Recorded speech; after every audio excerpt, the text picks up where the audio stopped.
Chapter 13. Some account of Eatanswill, of the state of parties therein, and of the election of a member to serve in Parliament for that ancient, loyal, and patriotic borough. We will frankly acknowledge that up to the period of our being first immersed in the voluminous papers of the Pickwick Club, we had never heard of Eatanswill. We will with equal candor admit that we have in vain searched for proof of the actual existence of such a place at the present day. Knowing the deep reliance to be placed on every note and statement of Mr. Pickwick's, and not presuming to set up our recollection against the recorded declarations of that great man, we have consulted every authority bearing upon the subject to which we could possibly refer. We have traced every name in Schedules A and B without meeting with that of Eatanswill. We have minutely examined every corner of the pocket county maps issued for the benefit of society by our distinguished publishers, and the same result has attended our investigation. We are therefore led to believe that Mr. Pickwick, with that anxious desire to abstain from giving offense to any, and with those delicate feelings for which all who knew him well know this point of view, not undeserving of notice. For which all who knew him well know he was so eminently remarkable, purposely substituted a fictitious designation for the real name of the place in which his observations were made. We are confirmed in this belief by a little circumstance apparently slight and trivial in itself, but when considered in this point of view not undeserving of notice. In Mr. Pickwick's notebook, we can just trace an entry of the fact that the places of himself and followers were booked by the Norwich coach, but this entry was afterwards lined through as if for the purpose of concealing even the direction in which the borough is situated. We will not therefore hazard a guess upon the subject, but will at once proceed with this history, content with the materials which its characters have provided for us. It appears then that the Eatanswill people, like the people of many other small towns, consider themselves of the utmost and most mighty importance, and that every man in Eatanswill, conscious of the weight that attached to his example, felt himself bound to unite heart and soul with one of the two great parties that divided the town, the Blues and the Buffs.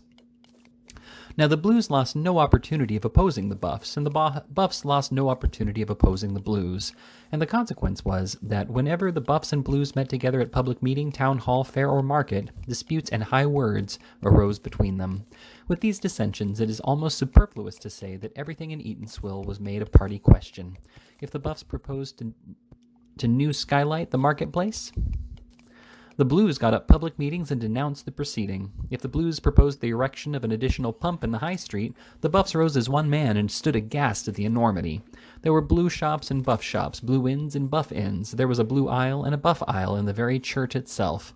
Of course, it was essentially and indispensably necessary that each of these powerful parties should have its chosen organ and representative, and accordingly there were two newspapers in the town, the Eatanswill Gazette and the Eatanswill Independent, the former advocating Blue principles and the latter conducted on grounds decidedly Buff. Fine newspapers they were, such leading articles and such spirited attacks. Our worthless contemporary, the Gazette, that disgraceful and dastardly journal, the Independent, that false and scurrilous print, the Independent, that vile and slanderous calumniator, the Gazette, these and other spirit-stirring denunciations were strewn plentifully over the columns of each in every number, and excited feelings of the most intense delight and indignation in the bosoms of the townspeople. Mr. Pickwick, with his usual foresight and sagacity, had chosen a peculiarly desirable moment for his visit to the borough. Never was such a contest known. The Honorable Samuel Slumkey of Slumkey Hall was the Blue candidate, and Horatio Fizkin, Esquire of Fizkin Lodge near Eatanswill, had been prevailed upon by his friends to stand forward on the Buff interest. The Gazette warned the electors of Eatanswill that the eyes not only of England but of the whole civilized world were upon them, and the Independent imperatively demanded to know whether the constituency of Eatanswill were the grand fellows they had always taken them for, or base and servile tools, undeserving alike of the name of Englishmen and the blessings of freedom. Never had such a commotion agitated the town before. It was late in the evening when Mr. Pickwick and his companions, assisted by Sam, dismounted from the roof of the Eatanswill coach. Large blue silk flags were flying from the windows of the Town Arms Inn, and bills were posted in every sash, intimating, in gigantic letters, that the Honorable Samuel Slumkey's committee sat there daily. A crowd of idlers were assembled in the road, looking at a horseman in the balcony who was apparently talking himself very red in the face in Mr. Slumkey's behalf, but the force and point of whose arguments were somewhat impaired by the perpetual beating of 4 large drums which Mr. Fizkin's committee had stationed at the street corner. There was a busy little man beside him, though, who took off his hat at intervals and motioned to the people to cheer, which they regularly did, most enthusiastically, and as the red-faced gentleman went on talking till he was redder in the face than ever, it seemed to answer his purpose quite as well as if anybody had heard him. The Pickwickians had no sooner dismounted than they were surrounded by a branch mob of the honest and independent, who forthwith set up 3 deafening cheers, which being responded to by the main body, for it's not at all necessary for a crowd to know what they are cheering about, swelled into a tremendous roar of triumph, which stopped even the red-faced man in the balcony. "Hurrah!" shouted the mob in conclusion. "1 cheer more!" screamed the little Fugleman in the balcony. And out shouted the mob again, as if lungs were cast iron with steel works. "Slum Key forever!" roared the honest and independent. "Slum Key forever!" echoed Mr. Pickwick, taking off his hat. "No, Fizkin!" roared the crowd. "Certainly not!" shouted Mr. Pickwick. "Hurrah!" And then there was another roaring, like that of a whole menagerie when the elephant has rung the bell for the cold meat. "Who is Slumkey?" whispered Mr. Tupman. "I don't know," replied Mr. Pickwick in the same tone. "Hush, don't ask any questions. It's always best on these occasions to do what the mob do." "But suppose there are 2 mobs," suggested Mr. Snodgrass. "Shout with the largest," replied Mr. Pickwick. Volumes could not have said more. They entered the house, the crowd opening right and left to let them pass, and cheering vociferously. The first object of consideration was to secure quarters for the night. "Can we have beds here?" inquired Mr. Pickwick, summoning the waiter. "Don't know, sir," replied the man. "Afraid we're full, sir. I'll inquire, sir." Anyway, he went for that purpose, and presently returned to ask whether the gentlemen were blue. As neither Mr. Pickwick nor his companions took any vital interest in the cause of either candidate, the question was rather a difficult one to answer. In this dilemma, Mr. Pickwick bethought himself of his new friend, Mr. Perker. "Do you know a gentleman of the name of Perker?" inquired Mr. Pickwick. "Certainly, sir. Honorable Mr. Samuel Slumkey's agent. He is blue, I think." "Oh, yes, sir." "Then we are blue," said Mr. Pickwick, but observing that the man looked rather doubtful at this accommodating announcement, he gave him his card and desired him to present it to Mr. Perker forthwith, if he should happen to be in the house. The waiter retired, and reappearing almost immediately with a request that Mr. Pickwick would follow him, led the way to a large room on the first floor, where, seated at a long table covered with books and papers, was Mr. Perker. Ah, my dear sir," said the little man, advancing to meet him. "Very happy to see you, my dear sir, very. Pray sit down. So you have carried your intention into effect. You have come down here to see an election, eh?" Mr. Pickwick replied in the affirmative. "Spirited contest, my dear sir," said the little man. "I'm delighted to hear it," said Mr. Pickwick, rubbing his hands. "I like to see sturdy patriotism on whatever side it is called forth, and so it's a spirited contest?"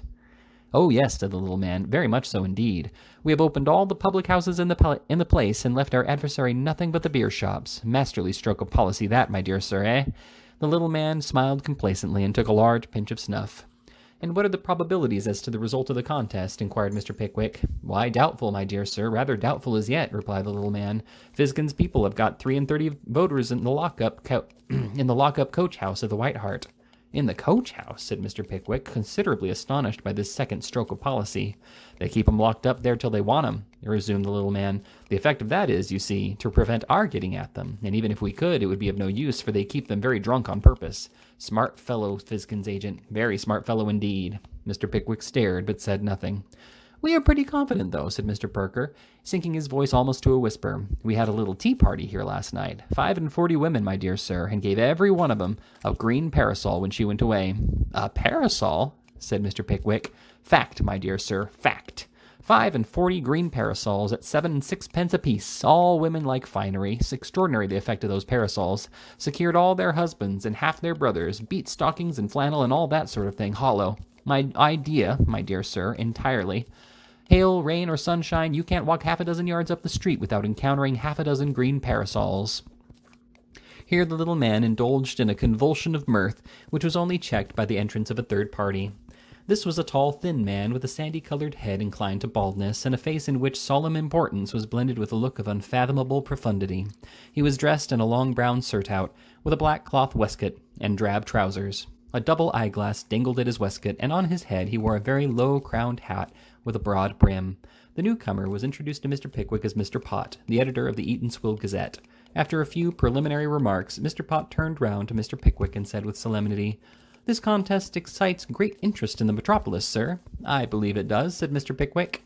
To which I have reason to know, said Pott, looking towards Mr. Perker for corroboration, to which I have reason to know that my article of last Saturday is in some degree contributed.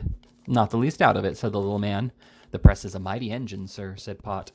Mr. Pickwick yielded his fullest assent to the proposition. But I trust, sir, said Pott, that I have never abused the enormous power I wield. I trust, sir, that I have never pointed the noble instrument which is placed in my hand against the sacred bosom of private life or the tender breast of individual reputation. I trust, sir, that I have devoted my energies to endeavors, humble that they may be, humble I know they are, to instill those principles of which are... Here the editor of the Eatanswill Gazette, appearing to ramble, Mr. Pickwick came to his relief and said, Certainly. And what, sir, said Pott, what, sir, let me ask you as an impartial man, is the state of the public mind in London, with reference to my contest with the Independent? Greatly excited, no doubt, interposed Mr. Perker, with a look of slyness which was very likely accidental. The contest, said Pott, shall be prolonged so long as I have health and strength, and that portion of talent with which I am gifted. From that contest, sir, though it may unsettle men's minds and excite their feelings and render them incapable for the discharge of the everyday duties of ordinary life, from that contest, sir, I will never shrink, till I have set my heel upon the Eatanswill's Independent.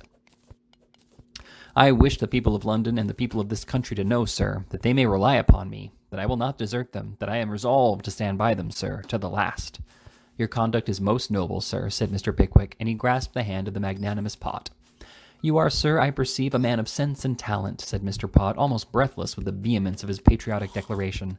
I am most happy, sir, to make the acquaintance of such a man.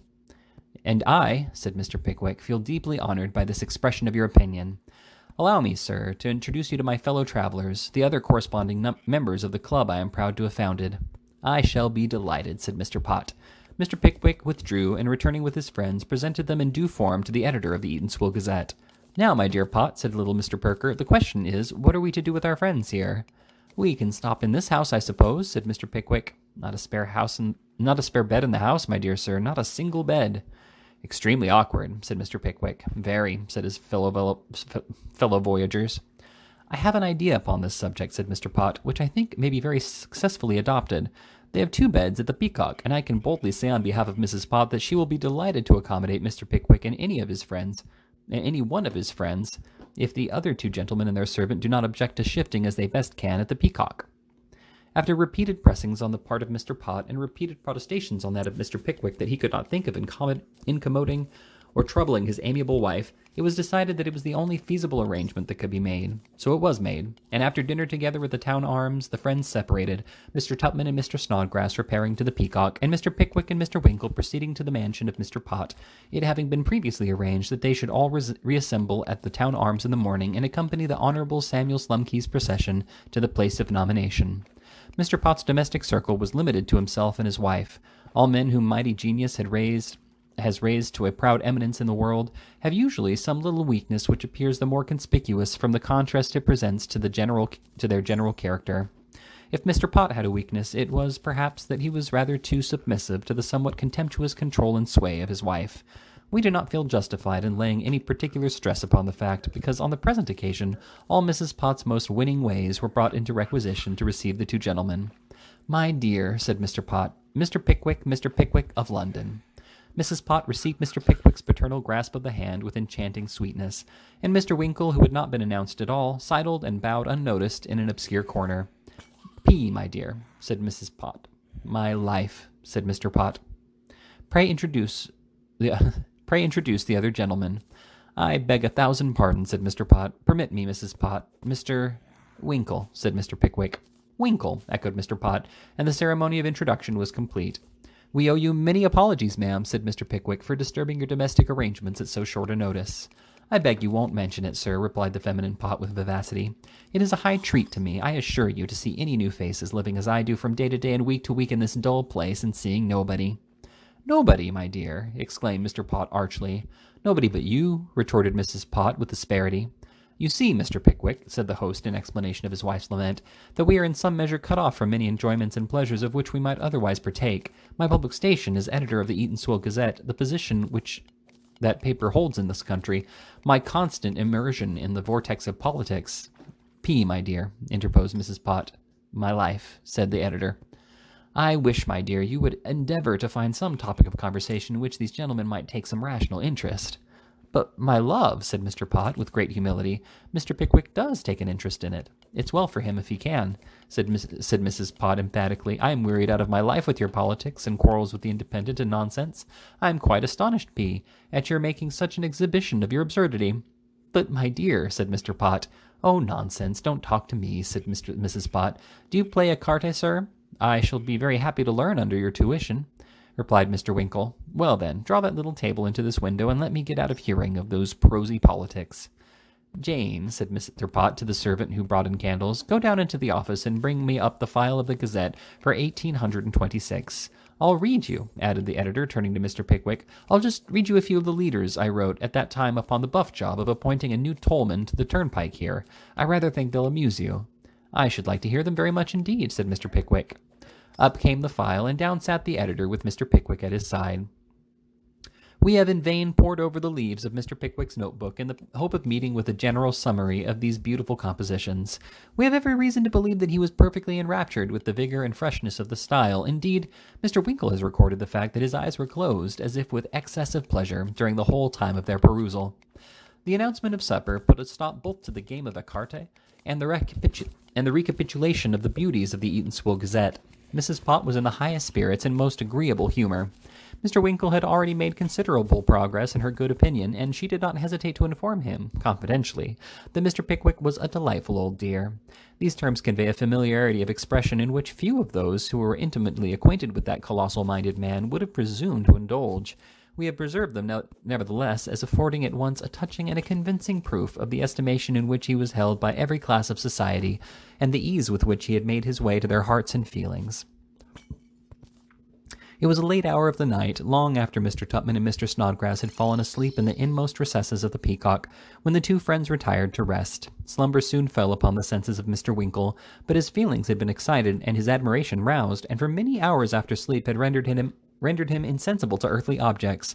The face and figure of the agreeable Mrs. Pott presented themselves again and again to his wandering imagination. The noise and bustle which ushered in the morning were sufficient to dispel from the mind of the most romantic visionary in existence any associations but those which were immediately connected with the rapidly approaching election. The beating of drums, the blowing of horns and trumpets, the shouting of men and tramping of horses echoed and re-echoed through the streets from the earliest dawn of day, and an occasional fight between the light skirmishers of either party at once enlivened the preparations and agreeably diversified their character. Well, Sam, said Mr. Pickwick, as his valet appeared at his bedroom door just as he was concluding his toilette. All alive today, I suppose? Regular game, sir, replied Mr. Weller. Our people's a-collecting down at the Town Arms, and they're a-hollering themselves hoarse already. Ah, said Mr. Pickwick, do they seem devoted to their party, Sam? Never seen such devotion in my life, sir. Energetic, eh? said Mr. Pickwick. Uncommon, replied Sam. I never see men eat and drink so much afore. I wonder they ain't afeard of bustin'. That's the mistaken kindness of the gentry here, said Mr. Pickwick. Very likely, replied Sam briefly. Fine, fresh, hearty fellows they seem, said Mr. Pickwick, glancing from the window. Very fresh, replied Sam. Me and the two waiters at the Peacock have been a-pumping over the independent voters as up there last night. Pumping over independent voters, exclaimed Mr. Pickwick. Yes, said his attendant. Every man slept before he fell down. We dragged 'em out one by one this morning and put 'em under the pump. And they're in regular fine order now. Shillin' a head the committee paid for that there job. Can such things be? Exclaimed the astonished Mr. Pickwick. Lord bless your heart, sir, said Sam. Where was you half baptized? That's nothing, that ain't. Nothing? Said Mr. Pickwick. Nothing at all, sir, replied his attendant. The night before the last day of the last election here, the opposite party bribed the barmaid at the Town Arms to hocus the brandy and water of 14 unpolled electors as was the stopping in the house. What do you mean by hocusing brandy and water? Inquired Mr. Pickwick. Putting laudanum in it, replied Sam. Blessed if she didn't send 'em all to sleep till 12 hours after the election was over. They took one man up to the booth in a truck fast asleep by way of experiment, but it was no go. They wouldn't poll him. So they brought him back and put him to bed again. Strange practices these, said Mr. Pickwick, half speaking to himself and half addressing Sam. Not half so strange as a miraculous circumstance has happened to my own father at an election time in this very place, sir, replied Sam. What was that? Inquired Mr. Pickwick. Why, he drove a coach down here once, said Sam. Election time came on, and he was engaged by one party to bring down voters from London. Night before he was going to drive up, committee on the other side sends for him quietly, and away he goes with the messenger who shows him in. Large room, lots of gentlemen, heaps of papers, pens, and ink, and all that there. And all that here. Ah, Mr. Weller, says the gentleman in the chair. Glad to see you, sir. How are you? Very well, thank you, sir, says my father. I hope you're pretty middlin', says he. Pretty well, thank you, sir, says the gentleman. Sit down, Mr. Weller. Pray sit down, sir. So my father sits down, and he and the gentleman looks very hard at each other. You don't remember me, said the gentleman. Can't say I do, says my father. Oh, I know you, says the gentleman. Knowed you when you was a boy, says he. Well, I don't remember you, says my father. That's very odd, says the gentleman. Very, says my father. You must have a bad memory, Mr. Weller, says the gentleman. Well, it is a very bad one, says my father. I thought so, says the gentleman. So then they pours him out a glass of wine and gammons him about his driving and gets him into a regular old good humor, and at last shoves a 20-pound note into his hand. It's a very bad road between this and London, said the gentleman. Here and there it is a heavy road, says my father. Especially near the canal, I think, says the gentleman. Nasty bit that there, says my father. Well, Mr. Weller, says the gentleman, you're a very good whip, and can do what you like with your horses, we know. We're all very fond of you, Mr. Weller, so in case you should have an accident when you're bringing these here voters down and should tip 'em over into the canal without hurting any of 'em, this is for yourself, says he. Gentlemen, you're very kind, says my father, and I'll drink your health in another glass of wine, says he, which he did, and then buttons up the money and bows himself out. You wouldn't believe, sir, continued Sam with a look of inexpressible impudence at his master, that on the very day as he came down with them voters, his coach was upset on that there very spot, and every man of 'em was turned into the canal. And got out again? Inquired Mr. Pickwick hastily. Why, replied Sam very slowly, I rather think one gentleman was missing. I know his hat was found, but I ain't quite certain whether his head was in it or not. But what I look at is the extraordinary and wonderful coincidence that after what that gentleman said, my father's coach should be upset in that very place and on that very day. It is, no doubt, a very extraordinary circumstance indeed, said Mr. Pickwick. But brush my hat, Sam, for I hear Mr. Winkle calling me to breakfast. With these words, Mr. Pickwick descended to the parlor, where he found breakfast laid and the family already assembled. The meal was hastily dispatched. Each of the gentlemen's hats was decorated with an enormous blue favor, made up by the fair hands of Mrs. Pott herself. And as Mr. Winkle had undertaken to escort that lady to a housetop in the immediate vicinity of the hustings, Mr. Pickwick and Mr. Pott repaired alone to the town arms, from the back window of which one of Mr. Slumkey's committee was addressing 6 small boys and 1 girl, whom he dignified at every second sentence with the imposing title of Men of Eatanswill, whereat the 6 small boys aforesaid cheered prodigiously. The stable yard exhibited unequivocal symptoms of the glory and strength of the Eatanswill Blues. There was a regular army of blue flags, some with 1 handle and some with 2, exhibiting appropriate devices in golden characters 4 feet high and stout in proportion.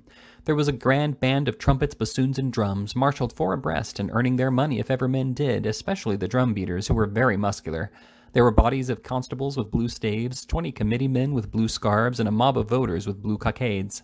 There were electors on horseback and electors afoot. There was an open carriage and 4 for the Honorable Samuel Slumkey, and there were 4 carriage and pair for his friends and supporters, and the flags were rustling, and the band was playing, and the constables were swearing, and the 20 committee men were squabbling, and the mob were shouting, and the horses were backing, and the postboys perspiring, and everybody and everything then and there assembled was for the special use, behoof, honor, and renown of the Honorable Samuel Slumkey of Slumkey Hall, one of the candidates for the representation of the borough of Eatanswill in the Commons House of Parliament of the United Kingdom.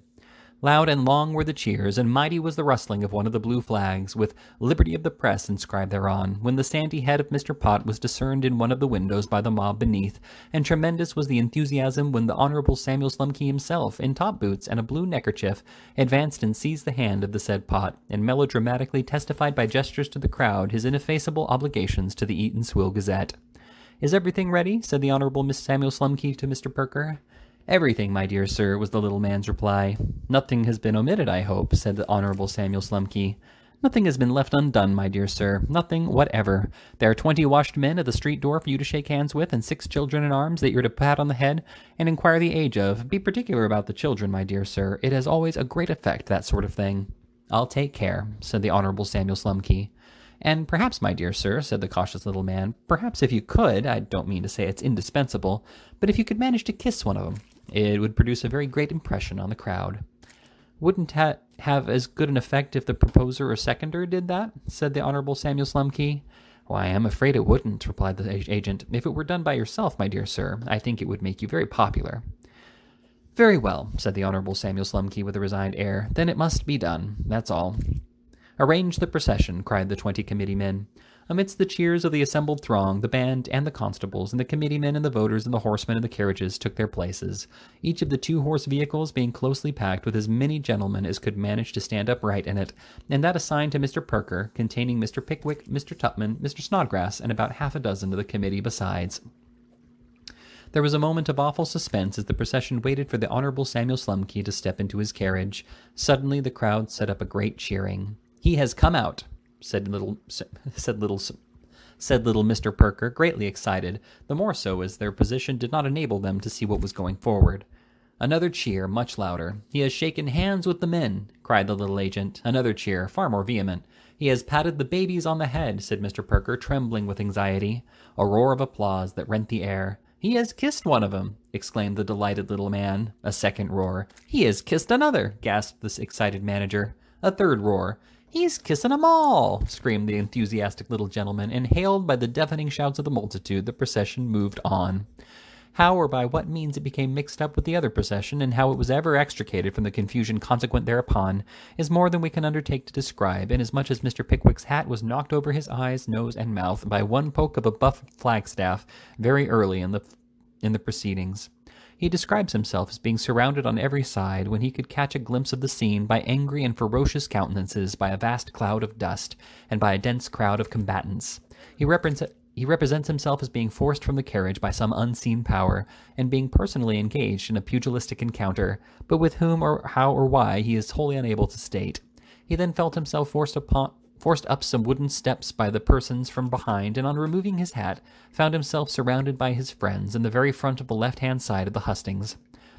The right was reserved for the buff party, and the center for the mayor and his officers, one of whom, the fat crier of Eatanswill, was ringing an enormous bell by way of commanding silence, while Mr. Horatio Fizkin and the Honorable Samuel Slumkey, with their hands upon their hearts, were bowing with the utmost affability to the troubled sea of heads that inundated the open space in front, and from whence arose a storm of groans and shouts and yells and hootings that would have done honor to an earthquake. "There's Winkle," said Mr. Tupman, pulling his friend by the sleeve. "Where?" said Mr. Pickwick, putting on his spectacles, which he had fortunately kept in his pocket hitherto. "There," said Mr. Tupman, "on the top of that house." And there, sure enough, in the leaden gutter of a tiled roof, were Mr. Winkle and Mrs. Pott, comfortably seated in a couple of chairs, waving their handkerchiefs in token of recognition, a compliment which Mr. Pickwick returned by kissing his hand to the lady. The proceedings had not yet commenced, and as an inactive crowd is generally disposed to be jocose, this very innocent action was sufficient to awake their facetiousness. "Oh, you wicked old rascal," cried one voice. "Looking after the girls, are you?" "Oh, you venerable sinner," cried another. "Putting on his spectacles to look at a married woman," said a third. "I see him winking at her with his wicked old eye," shouted a fourth. "Look after your wife, Pot," bellowed a fifth, and then there was a roar of laughter. As these taunts were accompanied with invidious comparisons between Mr. Pickwick and an aged ram, and several witticisms of the like nature, and as they moreover rather tended to convey reflections upon the honor of an innocent lady, Mr. Pickwick's indignation was excessive, but as silence was proclaimed at the moment, he contented himself by scorching the mob with a look of pity for their misguided minds, at which they laughed more boisterously than ever. "Silence!" roared the mayor's attendants. "Within proclaims silence," said the mayor, with an air of pomp befitting his lofty station. In obedience to this command, the crier performed another concerto on the bell, whereupon a gentleman in the crowd called out "muffins," which occasioned another laugh. "Gentlemen," said the mayor, with an air of pomp befitting his lofty station. In obedience to this command, the crier performed another concerto on the bell, whereupon a gentleman in the crowd called out "muffins," which occasioned another laugh. "Gentlemen," said the mayor, at as loud a pitch as he could possibly force his voice to, "gentlemen, brother electors of the borough of Eatanswill, we are met here today for the purpose of choosing a representative in the room of our late—" Here the mayor was interrupted by a voice in the crowd. "Success to the mayor!" cried the voice, "and may he never desert the nail and saucepan business as he got his money by." This allusion to the professional pursuits of the orator was received with a storm of delight, which, with a bell accompaniment, rendered the remainder of his speech inaudible, with the exception of the concluding sentence in which he thanked the meeting for the patient attention with which they had heard him throughout, an expression of gratitude which elicited another burst of mirth of about a quarter of an hour's duration. Next, a tall, thin gentleman in a very stiff white handkerchief, after being repeatedly desired by the crowd to send a boy home to ask whether he hadn't left his voice under the pillow, begged to nominate a fit and proper person to represent them in Parliament. And when he said it was Horatio Fizkin, Esquire of Fizkin Lodge near Eatanswill, the Fizkinites applauded, and the Slumkeyites groaned, so long and so loudly that both he and the seconder might have sung comic songs in lieu of speaking without anybody's being a bit the wiser.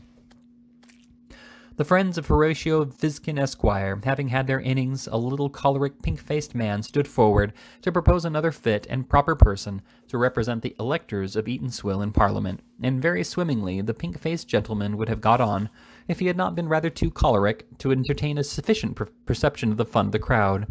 But after a very few sentences of figurative eloquence, the pink-faced gentleman got from denouncing those who interrupted him in the mob to exchanging defiances with the gentleman on the hustings, whereupon arose an uproar which reduced him to the necessity of expressing his feelings by serious pantomime, which he did, and then left the stage to his seconder, who delivered a written speech of half an hour's length, and wouldn't be stopped because he had sent it all to the Eatanswill Gazette, and the Eatanswill Gazette had already printed it, every word. Then Horatio Fizkin, Esquire of Fizkin Lodge near Eatanswill, presented himself for the purpose of addressing the electors, which he no sooner did than the band employed by the Honourable Samuel Slumkey commenced performing with a power to which their strength in the morning was a trifle, in return for which the buff crowd belaboured the heads and shoulders of the blue crowd, on which the blue crowd endeavoured to dispossess themselves of their very unpleasant neighbours, the buff crowd, and a scene of struggling and pushing and fighting succeeded, to which we can no more do justice than the mayor could, although he issued imperative orders to 12 constables to seize the ringleaders, who might amount in number to 250 or thereabouts. At all these encounters, Horatio Fizkin, Esquire of Fizkin Lodge, and his friends waxed fierce and furious, until at last Horatio Fizkin, Esquire of Fizkin Lodge, begged to ask his opponent, the Honourable Samuel Slumkey of Slumkey Hall, whether that band played by his consent, which question the Honourable Samuel Slumkey declining to answer. Horatio Fizkin, Esquire of Fizkin Lodge, shook his fist in the countenance of the Honourable Samuel Slumkey of Slumkey Hall, upon which the Honourable Samuel Slumkey, his blood being up, defied Horatio Fizkin, Esquire, to mortal combat. At this violation of all known rules and precedents of order, the mayor commanded another fantasia on the bell, and declared that he would bring before himself both Horatio Fizkin, Esquire of Fizkin Lodge, and the Honourable Samuel Slumkey of Slumkey Hall, and bind them over to keep the peace. Upon this terrific denunciation, the supporters of the two candidates interfered, and after the friends of each party had quarrelled in pairs for 3/4 of an hour, Horatio Fizkin, Esquire, touched his hat to the Honourable Samuel Slumkey. The Honourable Samuel Slumkey touched his to Horatio Fizkin, Esquire. The band was stopped, the crowd were partially quieted, and Horatio Fizkin, Esquire, was permitted to proceed. The speeches of the two candidates, though differing in every other aspect, afforded a beautiful tribute to the merit and high worth of the electors of Eatanswill. Both expressed their opinion that a more independent, a more enlightened, a more public-spirited, a more noble-minded, a more disinterested set of men than those who had promised to vote for him never existed on earth. Each darkly hinted his suspicions that the electors in the opposite interest had certain swinish and besotted infirmities, which rendered them unfit for the exercise of the important duties they were called upon to discharge. Fizkin expressed his readiness to do anything he was wanted, Slumkey his determination to do nothing that was asked of him. Both said that the trade, the manufactures, the commerce, the prosperity of Eatanswill would ever be dearer to their hearts than any earthly object, and each had it in his power to state with the utmost confidence that he was the man who would eventually be returned. There was a show of hands. The mayor decided in favor of the Honourable Samuel Slumkey of Slumkey Hall. Horatio Fizkin, Esquire of Fizkin Lodge, demanded a poll, and a poll was fixed accordingly. Then a vote of thanks was moved to the mayor for his able conduct in the chair, and the mayor, devoutly wishing that he had had a chair to display his able conduct in, for he had been standing during the whole proceedings, returned thanks. The processions reformed, the carriages rolled slowly through the crowd, and its members screeched and shouted after them as their feelings or caprice dictated.